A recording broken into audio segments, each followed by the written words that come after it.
ഇന്ന് കൊട്ടാരക്കര നഗരസഭയിൽ ഭരണസമിതി അംഗങ്ങളുടെ ഒരു ബഹിഷ്കരണവും ധർണയുമാണ് ഇവിടെ നടന്നത്. കൊട്ടാരക്കര നഗരസഭ കോൺഗ്രസിന്റെ പ്രതിനിധിയായിരുന്ന പൗജ പത്മൻ കഴിഞ്ഞ ഏതാനും ദിവസങ്ങൾക്ക് മുമ്പിൽ കൊട്ടാരക്കര താലൂക്ക് ആശുപത്രിയിൽ നടന്ന ഒരു സംഭവത്തെ പ്രതി ഒന്നാം പ്രതിയായി കേസെടുത്തുകൊണ്ട് ജാമ്യമില്ലാതെ ജയിലിൽ അടയ്ക്കാനുള്ള ഒരു ശ്രമമാണ് കൊട്ടാരക്കര പോലീസ് നടത്തിക്കൊണ്ടിരിക്കുന്നത്. പൗജ പത്മൻ കഴിഞ്ഞ 8 വർഷമായി കൊട്ടാരക്കര നഗരസഭ അംഗമാണ്. CPM-ന്റെ കോട്ടകളിൽ വൻപിച്ച ഭൂരിപക്ഷത്തോടെ വിജയിപ്പിച്ച പൗജ പത്മനെ നല്ലൊരു പൊതുപ്രവർത്തകയായി കൊട്ടാരക്കരയിൽ പ്രവർത്തിക്കുമ്പോൾ കൊട്ടാരക്കരയിൽ CPM-നും ഇടതുപക്ഷത്തിനും ഒരു കണ്ണിലെ കരടായി മാറി എന്നുള്ളൊരവസ്ഥയാണ്. കേരളത്തിലെ മുഖ്യമന്ത്രി കൊട്ടാരക്കരയിൽ എത്തിയപ്പോൾ അദ്ദേഹം സഞ്ചരിച്ച ബസ്സിൻ്റെ മുന്നിൽ ധൈര്യമായി കരിങ്കൊടി കാണിച്ച അന്നും തുടങ്ങിയതാണ് പൗജയോടുള്ള പ്രതികാരം കൊട്ടാരക്കര ഇടതുപക്ഷത്തിനും പോലീസിനും. കേരളത്തിലെ യൂത്ത് കോൺഗ്രസ് സംസ്ഥാന ജനറൽ സെക്രട്ടറിയാണ്. സെക്രട്ടറിയുടെ മുന്നിൽ ഈ ഗവൺമെൻറ്റിനെതിരെ നടത്തിയ ഒരു ധർണയിൽ പങ്കെടുത്തു എന്നതിൻ്റെ പേരിൽ പൗജയ്ക്കെതിരെ കേസെടുത്തുകൊണ്ട് 17 ദിവസം അട്ടക്കുളങ്ങര വനിതാ സബ് ജയിലിൽ അടച്ചു പൗജ പത്മനെ. കഴിഞ്ഞ ദിവസം കൊട്ടാരക്കര താലൂക്ക് ആശുപത്രി, ഈ ഭരണസമിതിയുടെ അധീനതയിലാണ് കൊട്ടാരക്കര താലൂക്ക് ആശുപത്രി, എന്നും അവിടെ രോഗികൾക്ക് ഒരു ചികിത്സയും ലഭ്യമാകുന്നില്ല. കൊട്ടാരക്കര താലൂക്ക് ആശുപത്രി കേരളമെമ്പാടും കീർത്തി കേട്ടതാണ്. കാരണം മറ്റൊന്നുമില്ല, ഡോക്ടർ വന്ദന വധക്കേസ്, കൊട്ടാരക്കര താലൂക്ക് ആശുപത്രിയുടെ കെടുകാര്യസ്ഥത, പോലീസിന്റെ കെടുകാര്യസ്ഥത, ഈ നഗരസഭയുടെ കെടുകാര്യസ്ഥത, അതിന്റെ രക്തസാക്ഷിയാണ് ഡോക്ടർ വന്ദന വധക്കേസ്. അതിന്റെ പേരിൽ കൊട്ടാരക്കര താലൂക്ക് ആശുപത്രിയിൽ അനേകം സെക്യൂരിറ്റിമാരെ DBFഐക്കാരെ നിയമിച്ചിട്ടുണ്ട്.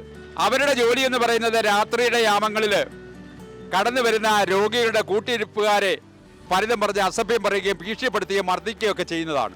അത്തരം ഒരു സംഭവമാണ് കഴിഞ്ഞ ദിവസം കൊട്ടാരക്കര താലൂക്ക് ആശുപത്രിയിൽ നടന്നത്. അവിടെ പൗജ പത്മന്റെ ഭർത്താവിൻ്റെ അമ്മ ചികിത്സയിൽ ഗുരുതരമായി തുടരുന്നു. കൂട്ടിരിക്കുകയായിരുന്നു പൗജ പത്മൻ. രാത്രിയുടെ വേളകളിൽ ബഹളവും ശബ്ദവും കേട്ട് താഴെ ഇറങ്ങി വന്നപ്പോൾ അവിടെ സെക്യൂരിറ്റിക്കാർ കാണിച്ച ഒരു അക്രമത്തെ ചോദ്യം ചെയ്ത പൗജയുടെ ഭർത്താവിനെ അകാരണമായി മർദ്ദിക്കുന്നതാണ് കണ്ടത്. അത് ചോദ്യം ചെയ്തു പൗജ പത്മൻ, എന്തിനാണ് നിങ്ങൾ എൻ്റെ ഭർത്താവിനെ മർദ്ദിക്കുന്നത്? സെക്യൂരിറ്റിക്കാർ പോലീസുകാരനേക്കാൾ വലിയ മേലാളന്മാരായി അവിടെ അരങ്ങ് വാഴുകയാണ്. അപ്പോൾ അത് ചോദ്യം ചെയ്ത പൗജ പത്മനെ ഈ പോലീസുകാരും സെക്യൂരിറ്റിക്കാരും കൂടി തെള്ളിമാറ്റുകയും അവരെ അസഭ്യം പറയുകയും പട്ടികജാതി വിഭാഗത്തിൽപ്പെട്ട ഒരു നേതാവിനെ പേര് പറഞ്ഞ് ആക്ഷേപിക്കുകയൊക്കെ ചെയ്ത സംഭവം ഉണ്ടായി. പൗജ അതിനെതിരെ കൊട്ടാരക്കര പോലീസിൽ പരാതി നൽകിയിട്ടുണ്ട്.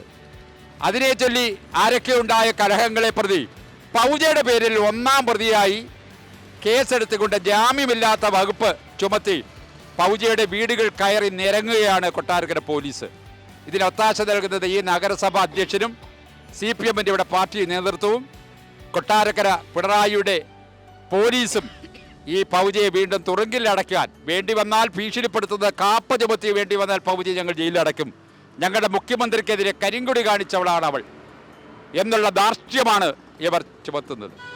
ഇതിനെതിരെയാണ് ഇവിടെ കൊട്ടാരക്കര നഗരസഭയിലെ കോൺഗ്രസിൻ്റെ 7 കൗൺസിലർമാരും ഈ ഭരണസമിതി ബഹിഷ്കരിച്ചുകൊണ്ട് കൊട്ടാരക്കര നഗരസഭയുടെ കീഴിലുള്ള ഈ താലൂക്ക് ആശുപത്രിയിൽ നടക്കുന്ന അതിക്രമവും അക്രമവും കെടുകാര്യസ്ഥതയും അത് അവസാനിപ്പിക്കണമെന്നും ഇനിയും രോഗികൾക്ക് അർഹമായ ചികിത്സ ലഭ്യമാക്കണം.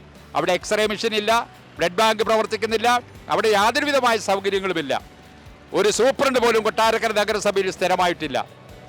കൊട്ടാരക്കര താലൂക്ക് ആശുപത്രി ഇപ്പോഴും ഒരു സൂപ്രണ്ട് നിലവിലില്ല. അപ്പോൾ ഇത്രമാത്രം കൊട്ടാരക്കര താലൂക്ക് ആശുപത്രി പേര് കേട്ടതാണ്. പക്ഷേ ഈ ഭരണസമിതിയിൽ ഒരംഗമായി കൊട്ടാരക്കര താലൂക്ക് ആശുപത്രി HMC മെമ്പറായ പൗജയ്ക്ക് പോലും അവിടെ നീതി ലഭിക്കുന്നില്ല. ജനപ്രതിയായ പൗജയെ പോലും അക്രമം അഴിച്ചുവിട്ട് അവരെ ആക്രമിക്കാനാണ് സെക്യൂരിറ്റിക്കാരും പോലീസുകാരും ശ്രമിക്കുന്നത്. ഇപ്പോഴും ഞങ്ങൾ ഇവിടെ ഒരു ധർണ സംഘടിപ്പിച്ചത് പൗജയ്ക്കെതിരെയുള്ള ഈ ഒന്നാം പ്രതി എന്ന കേസ് പിൻവലിച്ചില്ലെങ്കിൽ ശക്തമായ പ്രതിഷേധ പരിപാടികളും പോലീസ് സ്റ്റേഷൻ മാർച്ചും നടത്തും എന്ന് പറഞ്ഞുകൊണ്ടാണ് കൊട്ടാരക്കര നഗരസഭയിലെ ശ്രീ V. ഫിലിപ്പ് പ്രതിപക്ഷ നേതാവിൻ്റെ ശ്രീ കണ്ണാട്ടി വീണയും ശ്രീ തോമസ് മാത്യു ഉൾപ്പെടെയുള്ള 7 കൗൺസിലർമാർ കൗൺസിൽ യോഗം ബഹിഷ്കരിക്കുകയും ഇവിടെ ധർണ നടത്തുകയും ചെയ്തിരിക്കുന്നത്. കൊട്ടാരക്കരയിൽ ശ്രീ പൗജ പത്മനെ വേട്ടയാടുന്നത് കൊട്ടാരക്കര പോലീസ് അവസാനിപ്പിക്കണം, CPM അവസാനിപ്പിക്കണം.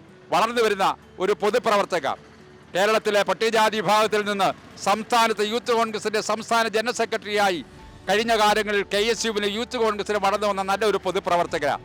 സ്വാഭാവികമായി ജനകീയ പ്രശ്നങ്ങൾ ഇടപെടുമ്പോൾ അതിൻ്റെ പേരിൽ അവരെ ഇല്ലായ്മ ചെയ്യുവാനും അവരെ തുറുങ്കിലടയ്ക്കുവാനും വീണ്ടും ശ്രമിക്കുന്നത് കൊട്ടാരക്കര പോലീസ് സ്റ്റേഷനകത്ത് നടക്കുന്ന ചില ഗൂഢശ്രമ യൂത്ത് കോൺഗ്രസിൻ്റെ സംസ്ഥാന ജനറൽ സെക്രട്ടറിമാരും മഹിളാ കോൺഗ്രസിന്റെ നേതാക്കളുമൊക്കെ ഈ ധർണയിൽ പങ്കെടുക്കുകയുണ്ടായി.